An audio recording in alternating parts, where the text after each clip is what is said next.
vieux placard, un trésor oublié, un fragment du passé qui vient m'appeler.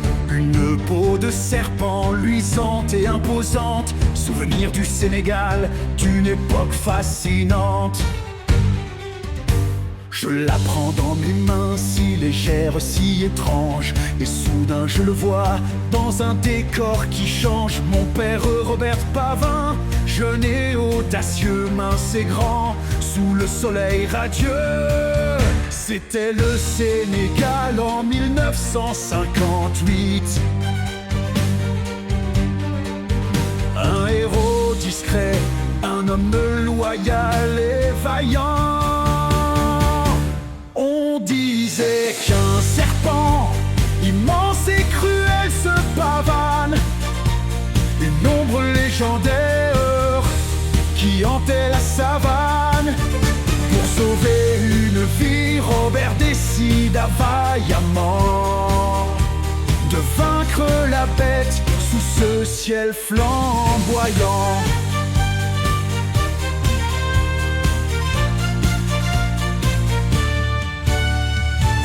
Déchire à l'air sous l'horizon brûlant, un enfant seul face au terrible géant.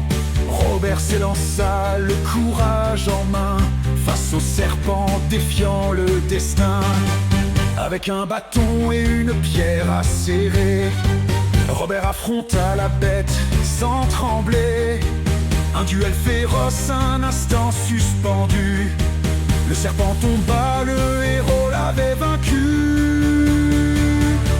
Un coup précis, une victoire sans fin. Le serpent céda dans un dernier refrain. Robert libéra l'enfant sain et sauf et garda la peau en souvenir de son triomphe. On disait qu'un serpent immense et cruel se pavane, une ombre légendaire qui hantait la savane. Pour sauver une vie, Robert décida vaillamment de vaincre la bête sous ce ciel flamboyant.